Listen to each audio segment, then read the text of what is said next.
I was like, that is James's biggest pet peeve. And it Yeah. makes sense because it really sucks when you get to the plane and you're like group 4 and they're like, yeah, we have to like We check gotta the check bags now. and then you get on the plane and all the things are open and it's like people's purses and people's laptop bags. And I'm like, that goes under your seat. Hello, and welcome back to the 2 Cents Podcast. I'm Hannah Williams. And I'm James Daniels. And we're in our new apartment. Yeah. We've been in a new apartment for a few weeks now. Yep. If you're watching on YouTube or Spotify, this is our new spot. We're going to be here until about December for when our home renovations are done. Yeah. And then we'll be in a cool new spot where hopefully everything will not look in shambles. Or look pieced together. Yeah. Yeah. But this week, we're kicking off season 3 kind of more officially with the plans that we have for season 3, which is to incorporate more interviews within these episodes. Yeah, we told you guys that we wanted to keep these very educational and informal.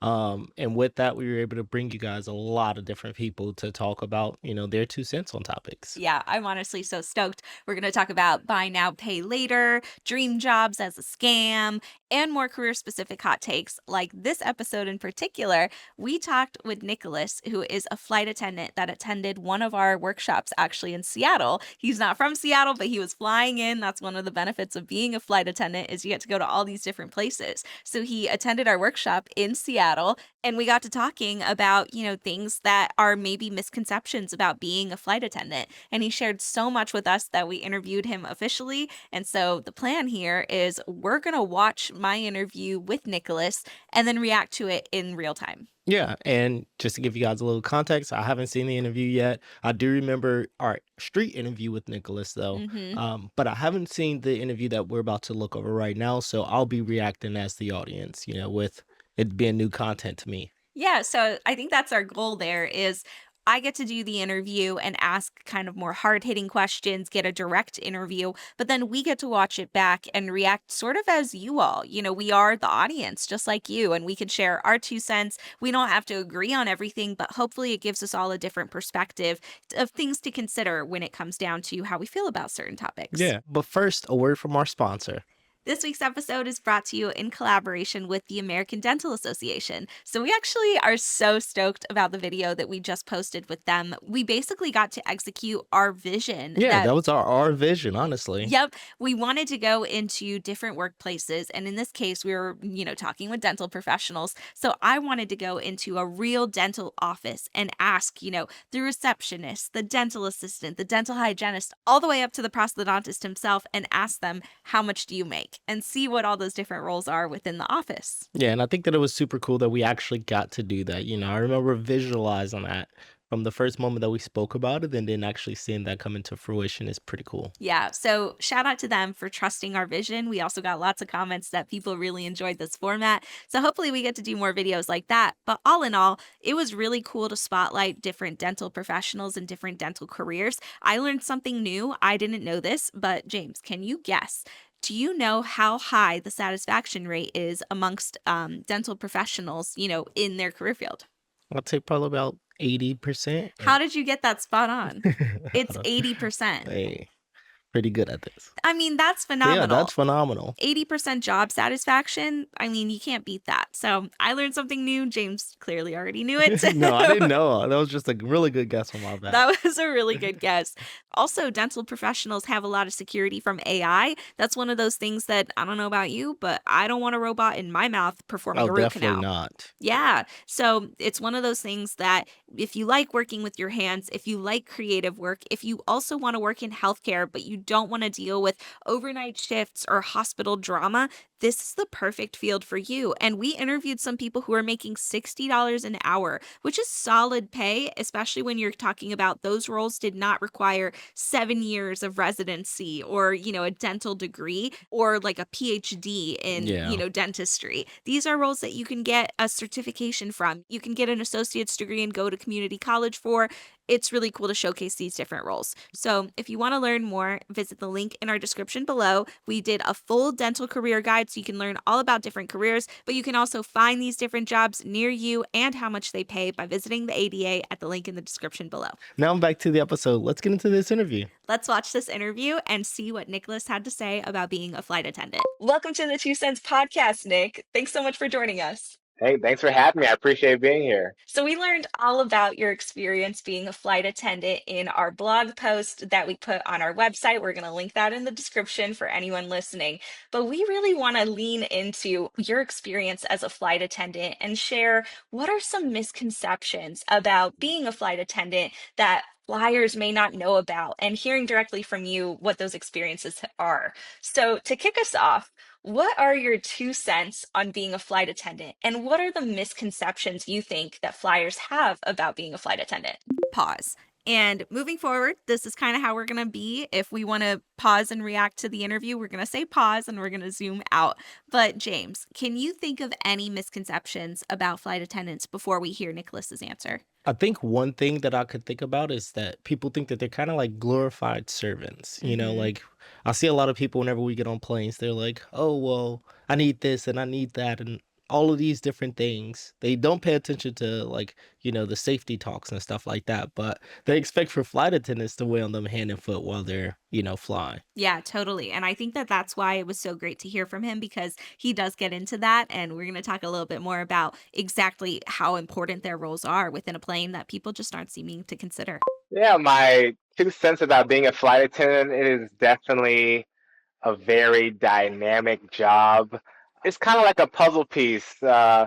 In the beginning of the month, we're like kind of scrambling and thinking about next month, getting our schedules together, making sure that's in place, making sure we'll be able to get the days off that we want or be able to get to work when we want to because we can live in different places and want to make sure we can fly and get to base. And on the job, it's essentially like the same few things all the time, but the day just looks so different. So you have reroutes, you have weather stuff, you have mechanical issues that you have to deal with, and all that brings in to play with how the customer feels and how they engage on board. Because if we're delayed for 3 hours and the people aren't going to be the most happy, some people are really great and they're chill and keep it going, and then we hear the comments here and there. But The it's muttering a under the breath, like, "Ah, yeah, when no, are we taking off?" definitely. One of the things I've kind of noticed, and it kind of irks me a little bit, like we greet everyone who comes on board, and I say hello, but there's a lot of people who just look you in the face. They hear you say hello, and they just keep on turning and walking. I'm like, well, Wow. I thought I was a person, and it'd be nice to be acknowledged with maybe a smile or a fake hi, Yeah. but that is something I've really noticed, and I try to keep it pushing. But there are a lot of factors that we have to deal with, and we know traveling. We want to get you to the destination as safe as possible, but we have the ground staff, we have the flight attendants, the ramp agents. There's a lot of people in this puzzle, and Hmm. we kind of fit in there, and our days are up, down. Sometimes there's like we're sitting in the airport waiting around to get to the plane to start, but Hmm. it's definitely a dynamic lifestyle. Things are kind of the same, but they look different all the time. Wow, that is such a great way to put it. And I hadn't considered that people don't say hi to you when you get on the plane. That seems like the easiest thing that you can do. And then you have to serve them with a smile, knowing that they didn't even acknowledge you as a person. I would find that incredibly challenging. It is challenging, but luckily, I guess we kind of need to have what is it, the brain of a goldfish and kind of forget a little bit because we are saying hi to like hundreds of people, and maybe by time I get to the person that didn't say hi, I'd probably forgot about it, and we just have to be the most professional version of ourselves, and we're here to Yeah. take care of you and keep you safe, and even if you didn't say hi, I'm gonna smile and take care of you. Yeah, and that leads me to my next question, actually, which is directly about safety. So, your role is a lot of emergency preparedness, crisis de escalation, and risk management. Have there been times when your training conflicted with those expectations, like someone demanding service while you're in the middle of turbulence and you have to sit in your seat for your own safety and everyone else's? But, do you ever experience things like that where passengers just don't understand? Yeah, people, our phones are big resources and our memories are big resources. They've been on flights before, like, oh, on my flight last time, They said be seated, but nothing actually happened. There was no bumps, but the pilots are trained to communicate with the flight attendants to let us know in advance when rough air is spotted on the map. So it might feel fine right now, but in our path, we might be going through some Mm, places that are a little bit bumpy. So we have to get prepared, sit down, stow things first. So you may not feel anything, and things change, like the weather pattern might move. hmm So the pilot's job is to communicate what they see on the radar and let us know, like, is this something that we need to be prepared for and sit down, or is this something we can service with caution? So hmm you sitting down maybe in the front of the plane and us in the back of the plane, the turbulence feels a little bit different. So you might be up mm, there and say, there's nothing going on, but in the back, it's rattling around a little bit. With the call lights, it might be us time to be seated, and a person might be sleeping and realize the light was on, and we're supposed to mm. wait and until the seatbelt sign comes up, and then sometimes he might get up and say, "Hey, what's going on?" And they're like, "Oh, yeah, can I get a Coke?" Like, "Oh, I can't get you a Coke right now. We're supposed to be seated. I just wanted to check to see if there was something more safety related because there could be a time where we're supposed to be seated. You ring the call light, and it actually is a medical emergency. hmm We try to ask you to re-ring the light if it's something that needs attention now. Yeah. But a lot of times, if it's just like water or something, or they're asking for headphones, they'll just leave the call light there. So um, some people bring into their concept, oh, last flight, nothing happened, or I hmm read this, it's not a big deal. But we need to follow the direction of the captain, need to follow the direction of our training to make sure that we don't get hurt, because if we get hurt, we can't take care of you. Pause. So that's one of the things that I didn't really consider because a lot of the times whenever we're on flights, you do see the flight attendants up a lot. Although like we're supposed to be in our seatbelts, so I feel as though people do become complacent and they go, well, on the last few flights that I've been on, or I fly pretty frequently and this is never an issue. Mhm. To you, that may be the case, but like he just said, they get a lot of communication from the cockpit, and that's one of the things that I never really thought about is how much they actually do communicate with the cockpit, Mhm. so that we can get that forewarning of, hey, there's turbulence come up, you should be in your seat. Yeah. Also, I really appreciate what he said about, sometimes you might not be feeling turbulence, but there might be turbulence affecting other parts of the plane. And if it's Mm, affecting, where they're getting the food ready, they absolutely have to be sitting down or not being over in that area of the plane. I never considered that some parts of the plane might feel turbulence differently, and also yeah. that they might be able to see it ahead of time. Because there have been times where they're like, yeah, like we're not going to do service because, there's going to be turbulence. And then you don't feel anything and you're like, Well, that what the was a heck? waste. Yeah. But this was so good to consider that there is usually a valid reason and safety should always come first Of anyway. course, of course. Yeah, the Diet Coke can wait. Yeah, There's a lot of pieces to the puzzle. That's nice to know that y'all are all working as a team and, the pilot is looking out for everyone as well too. Good to know. that's it. And I've had someone, it's been bumpy for a while, but the seatbelt sign was on, and I went to check hmm on them just to see what's going on. He was like, "Oh, can I get a Thai Coke?" I'm like, "Oh no, the seatbelt sign's on." It's like, it's not that bad. It feels pretty fine. I'm like, "Yeah, the captain has advised us to stay seated. I can't grab that for you right now, but when we No. can, I'll definitely take care of you." And of course, we had to try to be as professional as possible because sometimes it might get annoying when this happens back to back to back. But hmm make sure we keep our faces, you know, prim and Yeah. proper around our customers. Totally. And it makes me think about, when they say your dog should be on a leash in the car because in an accident, it's like 100-pound force moving at yada yada. A Diet Coke in a plane, with turbulence is an object that can cause a lot of damage. Definitely, you never know what's going to happen with the weather. Right. So not only is weather and delays and turbulence an issue, but you're also dealing with the emotional labor. A lot of flyers are flying for different reasons. Some are going to funerals, some are going to stressful business conferences, some are traveling with kids and they are at the end of their rope. So I'm sure this job requires a lot of emotional labor.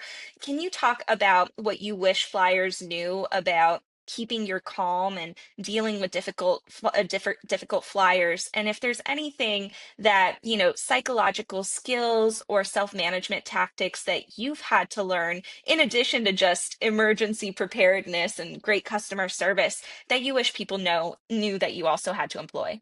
Yeah, for me, this part of the job is pretty easy for me. I guess my personality tends to relate well with others, and I try not to get too emotional, so I'm able to kind of listen to people and hear where they're coming from. And if they kind of get snippy with me, kind of not to take it too personal and just think about the situation. Hmm. But passengers, like you said, could be going through anything, sickness with them, sickness in their family, and also the flight attendants can be dealing with that as well. Yeah. Um, One of the things that we've been taught in training is kind of the LEAP model. I probably forget the acronyms, but it's to listen, empathize, apologize, and Mm. whatever that might be. But Hmm. in training, there's a lot of acronyms and different things that they teach us, and they tell us this that you never know what people are going through. So for me, if I hear someone is kind of having a bad day or a nervous flyer, I try to remember their face and to just even just checking on them to see how they're doing and say, hey, I remember when you came on board. I heard Hmm. that you might not be having the best day. Just to check on them Hmm. to know that we actually listen to them. And we could tell the crew as well to make sure everyone's aware that we might have a nervous flyer. And the Yeah. teamwork is a very big aspect because I might be better at dealing with certain situations, and my coworker might be better in other situations. So kind Hmm. of everyone being abreast on what's going on and working together is one of the best resources we have. And one of the things everyone should always do is just take a deep breath and double think about what's going on in the moment. Like, did Yeah. this person react this way because of they actually don't like you or you did something to them, or is it because there's something going on in their lives? So being Yeah. mindful is something we have to deal with. And also, if we're having something in our personal lives that come up, just take a break and maybe take a breather in the corner, ask for help from your coworker if things are kind of stressing you too much, and just being mindful of how you feel. Totally. This makes me think of something my therapist taught me recently. When I feel like someone was a little rude or that was weird, what was that about? What else could be true? Asking myself what else could be true. They could be going through a really hard time. They could have been broken up with that morning. They maybe got a ticket. We're all, like you said, we're all going through something. Exactly. And just having the patience. Patience is probably the biggest skill that a flight attendant should have. But if we can Hmm. kind of just chill for a moment, that can go a really long way because we do have some, entitled passengers. We do have some people that don't necessarily have the best social skills, or you have Hmm. to repeat yourself multiple times, which it Hmm. kind of irks me a little bit, but I need to remember like to be patient. So pause, all of that super great. And the thing is that I'm glad that you brought it up in the interview because I was literally thinking the same thing when he was saying it is what else could be true. I know. Uh Shout out to my therapist. yeah, super great. But like that is one thing that I never considered that as a flight attendant you really do have to have is a lot of patience. You're literally dealing with hundreds, hundreds of Hundreds. people on a daily basis who all have different circumstances and as to what brought them in front of your path. A lot of those could be negative, a lot of those could be positive, but like you have to take everything with a grain of salt and continue pushing because you can't let them affect the way that you treat the rest of your customers. Yeah, exactly. Like you're gonna have literal opposite sides of the aisle. One aisle, they might be going on their honeymoon, and the other, they might be going to a funeral. And Yeah. you have to have patience. You might have somebody who's neurodivergent and or maybe hard of hearing, so if you have to repeat yourself a couple times, and it's not just flight attendants, it's such a good reminder for all of us traveling just to have a little bit of empathy. Take a deep breath. If you're listening to this right now, let's all just take a collective deep breath in and out. It's gonna be okay. We just need all of us a little bit more patience. Yeah. And yeah, definitely agree with that. Back to the interview. Patience. Yeah, patience is key. And you mentioned working with other flight attendants, and I think it must be fun to see flight attendants that you've seen on other flights and getting to know them. But I'm sure you're also working with a lot of flight attendants that you've never worked with before. Do you ever have instances where you all talk about your mental health struggles? Have you found that within the flight attendant community, there is anything with, admitting burnout or anxiety or mental fatigue? And how do flight attendants in general, how do you all work together to fight through that? And also, how can passengers better support your mental health as well? A lot of the big companies, they do offer like free sessions to go along with their health insurance, and I try to take advantage of that and to use it for therapy sessions. Flight attendants are very social people.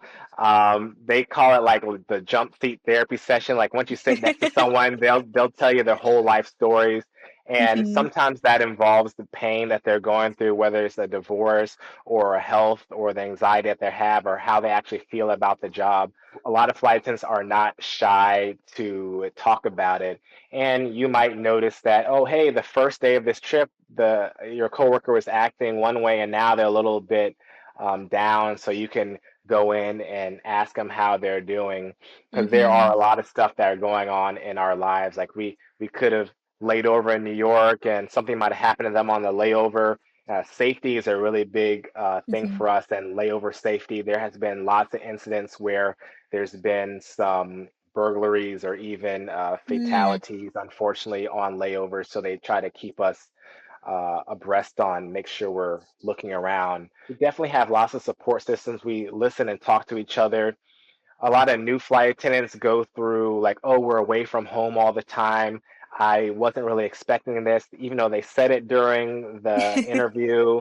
I didn't really know it's going to be like this. I haven't been home. I've heard people say I haven't been home in like 14 days or whatnot. Mm. They've been staying in base. They didn't realize, oh, like, yes, I might be working holidays, but when you first sign up for the job, it's like, oh yeah, this is gonna be so awesome. But then when you miss that Christmas, maybe 3 years in a row, it kind of Yeah. has a deep effect on you. Like my personality is always talk, talk, talk, and a lot of times I'm laying over in places where I know people, so maybe going to see my friends during that layover, it Yeah. kind of opens me up to or like during a break in between flights, I'll call my Yeah. mom, my dad, my lady, my sister. Mhm. So there are resources there, and we have managers we can talk to. But there is a lot of the outside world and inside that definitely flight attendants deal with. Yeah, definitely. I hadn't considered that, missing 3 Christmases in a row. That third one is gonna start feeling a lot longer than the other. So definitely homesickness and all that. I'm glad to hear that it seems like you all have each other to rely on as well, though. Pause.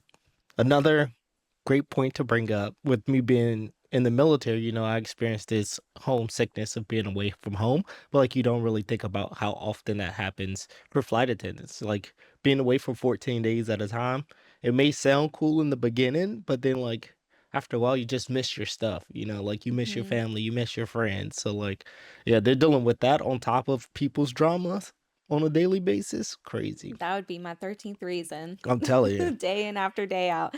So, yeah, totally. I just really appreciate him sharing so much about this. Yeah, and check on your flight attendant friends. Yeah, check on your flight attendant friends, and if they're in your town and if they ask to meet up, think about how much it means to them to see a familiar face and a friendly face that they know that they can connect with. I know I don't have any flight attendant friends other than Nicholas, but if he ever wanted to meet up, I would absolutely go out of my way because now knowing how important that is to their mental health, it's supported. Yeah, and I'd also say like if you're looking to become a flight attendant, like really understand these things because he said, people expect that like, yeah, I'm going to be going for a while, but then like after that third Christmas that you're missing, that tends to, like really sink into some people. So like if you really do want to be a flight attendant, think that you may be missing really important events in order to, continue working. And if you're interested in being a flight attendant, don't get discouraged if, you hear 3 Christmases in a row. That's not forever. He had told me, either off camera or earlier in his interview, I forget, but that is not, something that people have to do forever. It's more so you have to put in the grease in the wheels. You gotta do the hard jobs first and the hard dates like Christmases and holidays. And then as you gain more seniority, you get to, have more choice over your schedule. So the more time you put in, the better your schedule gets, and the more you can actually pick what flights you want, what works best for you, and what works for your calendar. Yeah, I think that happens in a lot of roles, though. I mean, because in the military, you kind of get same thing, shit posts in the Yeah, beginning, and then you get to choose where you want to go. And then for pretty much any and everything else that I can think of, it's kind of the same case, you yeah. know. So don't get discouraged. Unfortunately, there has been situations where the company has to announce like, oh, your coworker has unfortunately taken their lives, and they always Mm, in the email say list out the different resources that we have in case we're going through something. And on our websites, usually there is a tab that has all the mental health things that will help us. And mental health is mhm, definitely a really big thing. And I always encourage people to use those free sessions and to find someone to talk to, or find something that mhm. really sparks joy into you or boosts your mood to kind of get Yeah. you back to even keel, or just to go through whatever you're going through. Yeah, totally. I feel that funny enough to our name, but leading with transparency has been the highlight of my mental health journey. Every time I feel alone and I share that with someone what I'm struggling with, I always find that there's somebody else struggling with something similar, and it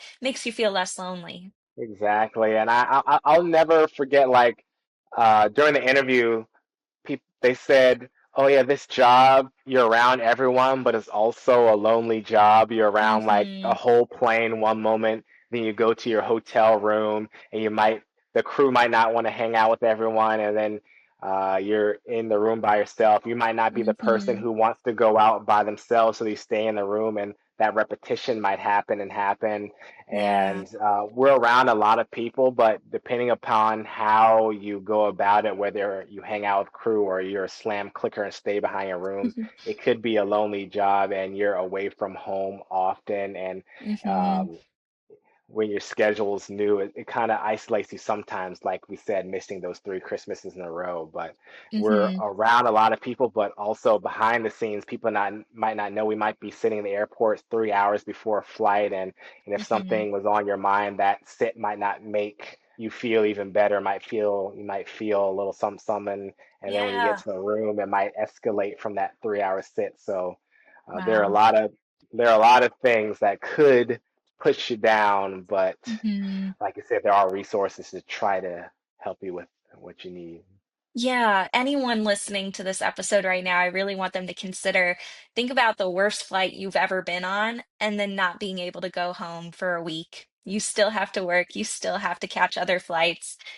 Sometimes it doesn't end for flight attendants like you right away, the same way that when we look forward to, our cozy bed at the end of a long travel day, think about the other perspective of the flight attendants working the plane too.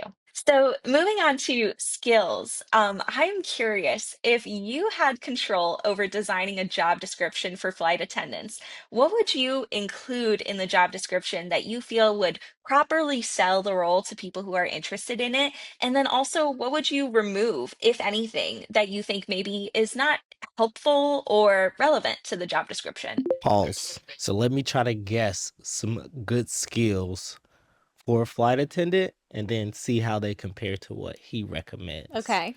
All right. So first, I would say an extrovert. Okay. Yeah, I feel as though you really do have to be, or like get some type of joy from talking to people. Mhm. Um, Customer service, yeah, definitely. customer service. Another thing would be like organization skills, because Mhm. I feel as though like you're going from different planes to different planes, but like you got to remember where everything is, and like you go through the whole process. Great memory, or at least decent memory. I feel as though that would definitely benefit being a flight attendant. And then Patience. yeah, patience and communication skills. I feel as though all five of those things would make a great flight attendant. Yeah. Anything that you think would make a bad flight attendant? Um, And patience. No. Yeah, being Yeah. not a people Yeah, person. being an extrovert, like, or an introvert, like, I feel as though would do well with being a flight attendant. But like, I feel as though if you really like to travel as well, Yeah. like you don't mind going to new places, and I think that that kind of helps out with being an extrovert as well, because you get to go to all these new places and meet new people all the Mhm. time. If Yeah. that's what you like. If that fills your cup, I think that would make a really good flight attendant. But Yeah, let's hear what he let's says. hear what he says. He's gonna be like, you need to be an accountant. The biggest thing that I would want to make clear, two things up front: Hmm. professionalism and patience. So the two P's. We Hmm. have a lot of people that are really kind, they mean well, they're really sweet, but I feel like sometimes they don't think about like, hey, we're in the workplace, and you might want to say something that you probably shouldn't say, and you say it anyways, and sometimes people can hear you like in the galley, Hmm. because sometimes I get really uncomfortable while I'm sitting there. Person next Hmm. to me is talking about something I deem to be inappropriate for flying, and in my Hmm. mind they're speaking a little bit louder, and I know some incidents some of the passengers hear to make comments about it, and I'm like, Oh oh my no. goodness. So professionalism and how to hold yourself on the Hmm. plane. And whether you're like a loosey goosey cool person that's just here and there, that's great. But just like know when and where you should maybe tone things down. I think that's a Hmm. big thing that should be placed on the description, just to make sure you go Yeah. far in this world. And the patience, like I said, we might have these long sits, 4 hours in between Hmm. flights where unfortunately we're not actually getting paid. We might only be getting that per diem, and it's like I'm here at work for 4 hours and I'm only making like what, $6 or something for it. Oh my So goodness. having patience with that, and also you're going to see a lot of the same things on the plane. Someone's going to ask you what snacks that you have. The next person's going to ask you the exact same thing. They're not going to take out their headphones. So patience and professionalism is one of the big things Hmm. that I think should be on the job description. They're very specific, but I think that will make you go a long way into career. With that patience as well, that goes into the schedule. Like I said, you might be working 3 Christmases in a row. You might be working every weekend for like 5 years. Hmm.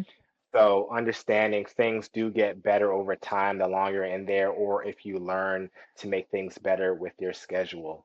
As far as removing something from the job description, it's been so long since I've applied, and I probably just glanced over it because I just wanted to be a flight attendant after having that conversation with one. So I'm not sure Hmm. what I would remove. But another thing I would say is just being quick on your feet and easy Hmm. to adapt. We might not have all the catering things for us.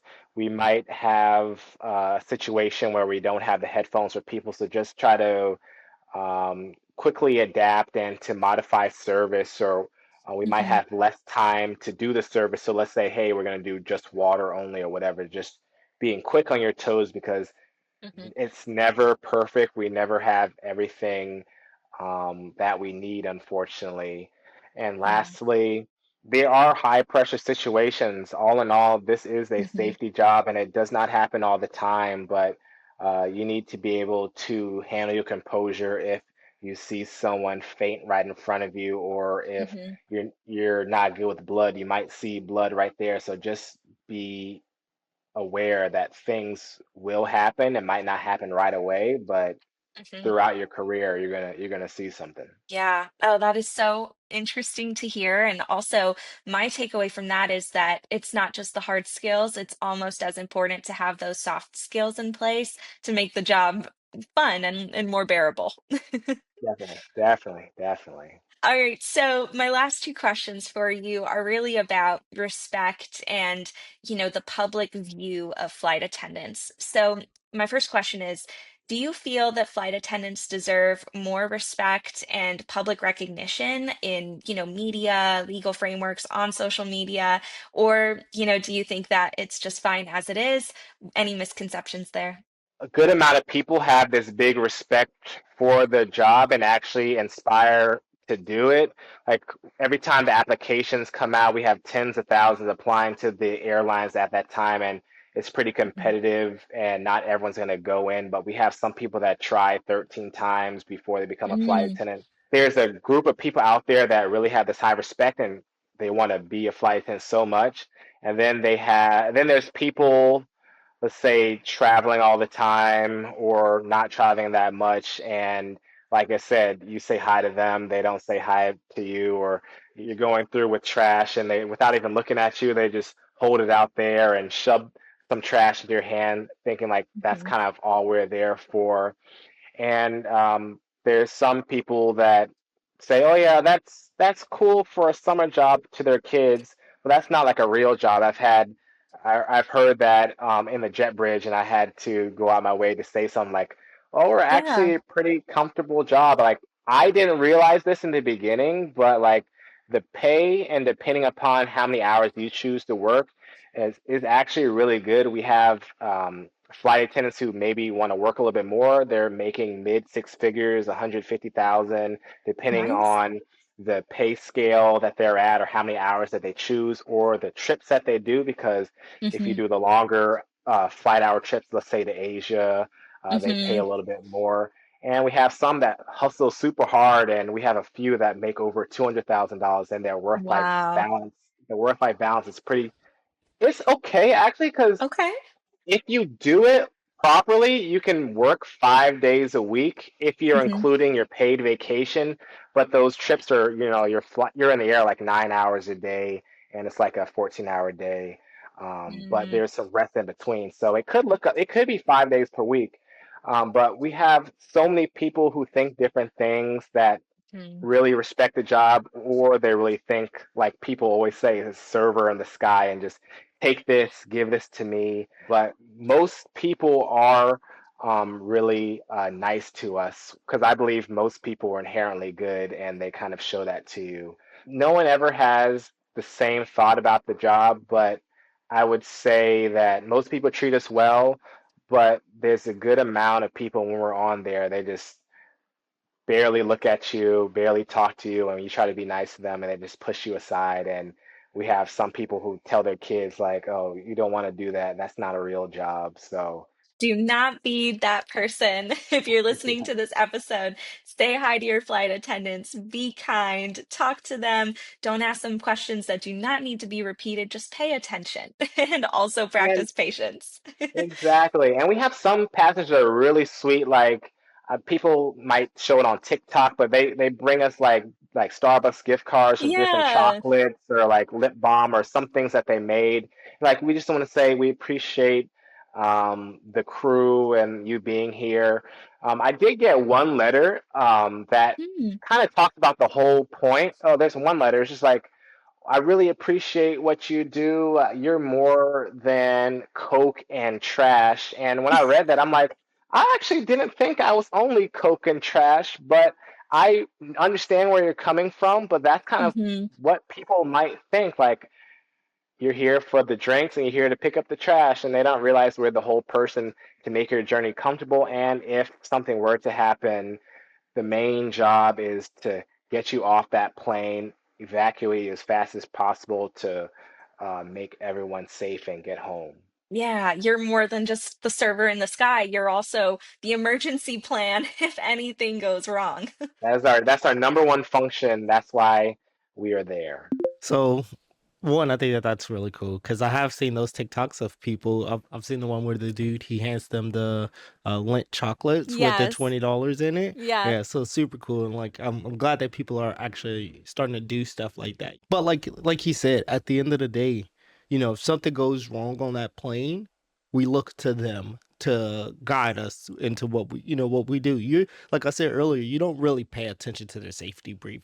I feel as though if it actually came down to it, a lot of people would freak out, try to grab their bags, Yeah. like not even think to try to put on their mask, stuff like that. So you really have to be appreciative of the work and the effort that they're going to be putting in, because if things do go wrong, you're going to be counting on them. Yeah, totally. They're way more than servers in the sky. Yeah. All right, well, last question for you, Nicholas. This was such a great conversation, first of all. Holy moly. I personally have so many takeaways and I fly a lot, so this is really good and a great reminder for me as well. But if you had one sentence that you would want every passenger to hear from you or about you before boarding a flight, what do you wish they would know? A hello goes a long way. A thank you goes a long way, and just looking at us goes a long way. We know Hmm. you might be caught up, enjoying the entertainment screens that are on there or doing some work. Just taking a moment and like if we're going through a trash and say thank you, or just listening to the announcements is a very big thing. Hmm. We say everything that you need to know, and a lot of the times, if you have a question, we've made it in the announcement. And I know you've seen the safety demo so many times, but those announcements are very important. My Hmm. biggest pet peeve is probably when people put their book bags in the overhead bin, because we say multiple times that the overhead bin space is for the larger bags, and then the more Hmm. book bags that are in there, the less of those larger bags that can get on there. And by Hmm. time we have the last few people or the last third, we might run out of space, and that's going to cause a lot. We have to send messages on when to get bag tags. Hmm. We have to hold bags at the back and then bring them forward to take them underneath the plane. So, like, if there is space at the end of the flight, notice you're more in the boarding. You're more than welcome to put your book bags up there, but Hmm. it really helps the flight go smoother if we Hmm. just put those larger bags up there, Hmm. because we don't want to take a delay. But we're here to take care of you. If you have any questions, just ask. Just think about if things sound needy too. Like, we're here to help Hmm. you, but if you're asking for a third drink and I just gave you one drink and I only moved one row above you, maybe just wait and ring your call light. Something Yeah. like that. Just think. Take a second and think. There's got to be an Exactly. acronym for That's that. probably the biggest thing. Take a second and think before you ask or do, and listen to the announcements. And Hmm. we're here to keep you safe. I love it. And you're a human first and foremost, so treat them like humans too. There's so much about this job and getting everything out correctly, and because there's if you ask me this tomorrow, it might be a whole different thing that I Yeah. say. An hour from now, you're gonna be like, "Oh, I should have mentioned this. I should have mentioned Yes, that." exactly. Which is actually a really good segue because if people want to connect with you and learn more about this profession or just like who you are and want to follow your content on social media as well, where can people find you? Either LinkedIn, any social media, or email? Yeah, all my social media is Nick's Dynasty. I have Hmm. an Instagram, but I haven't been using it very lately, trying to get off the screen too much. I'm Yeah, probably mental most health break. exactly. I'm most active on YouTube. That's Nick's Dynasty. I'm shying away from doing too much flight attendant material, but I do Hmm. love to showcase my travels and eating, different hotels, and I like to talk about and share personal finance stuff as well. But it's Hmm. basically a hodgepodge of what I'm interested in. So Nick's Dynasty on YouTube is where I'm the most active. I'm on TikTok as well. And if Okay, you really do have a deep question in my YouTube videos or my YouTube bio, I do have my email address there. And I've had people reach out wanting to learn more about the job or had some questions, and perfect. I will respond. Email is probably the best if you have those type of questions. But Nick's Dynasty Awesome. on all social, Instagram might come out again sometime. Don't rush it. But that's so good to know because I'm sure you have the best food recommendations and travel recommendations as well. I try. I always keep a list, and I take a picture of everything I eat. Love it. Oh, yeah. Phone eats first. It has to. Awesome. Thank you so much, Nicholas. It was wonderful learning more from you. Anytime. So, what did you think about Nicholas's interview? I think that that was great. A lot of great information. My biggest takeaway is just continue to treat them like people. Like that's my biggest thing is, a hello, a thank you. All of those things really do matter to people. And the fact that he brought that up, it means that like that little bit of time that you're taking to show compassion matters. Yeah, totally. And just a side note, when he mentioned that his biggest pet peeve was The the bags, backpack? I Oh, literally told him man. afterwards, I was like, that is James's biggest pet peeve. And it Yeah. makes sense because it really sucks when you get to the plane and you're like group 4 and they're like, yeah, we have to like We check gotta the check bags bags because, now. and then you get on the plane and all the things are open and it's like people's purses and people's laptop bags. And I'm like, that goes under your seat. Yeah, and I've watched people who have gotten on planes with only backpacks, Yeah. and they'll put their backpacks up there, and I'm like, "What? Why are you doing that?" And if it's open at the end, if there's space at the end, then yeah, but that's I'd not say the just put it primary under your purpose. seat, bro. Like, Yeah. don't even do that in front of me. But yeah, I thought this was such a great interview. I learned so much about being a flight attendant, and I think I just have so much more compassion and empathy for them now. And I think I'm going to treat them next time we go on a flight. Yeah, it's definitely interesting, and it makes me like wanna, because obviously we go through this whole cycle of like, what if we weren't doing this? Like, Hmm. would I become a flight attendant? And that does sound like a pretty cool job to Yeah, you have. think you'd look into it? Yeah, I think I would, but obviously I'm doing this, so Yeah. Oh, maybe I could fly with you and then we could like just lay over in different I could places. part-time flight attendant. Yeah. If I can work on the plane, Yeah, we can do both. there we go, flight attendant. That's Here I our come. future. If you see me on a plane near you, please be nice. But thank you so much for tuning into this episode. Let us know how you like this format. I thought this was really fun. We hope to do more episodes like this where we get an expert in whatever niche or industry they are in, whether it's a hot take about careers, like career passion is overrated or loving your job is overrated. We're hoping to get people like that and also industry professionals like Nicholas who can share more about their career path directly from their experience. Yeah, so thank you guys for tuning in. As always, let us know your 2 cents about it in the comments. Yeah. And if you're interested in dental careers in particular, don't forget to check out the American Dental Association linked below. And thanks to Nicholas for his time. We really appreciated your interview. Yeah. Shout out, Nicholas, and be nice to your flight attendants. Bye.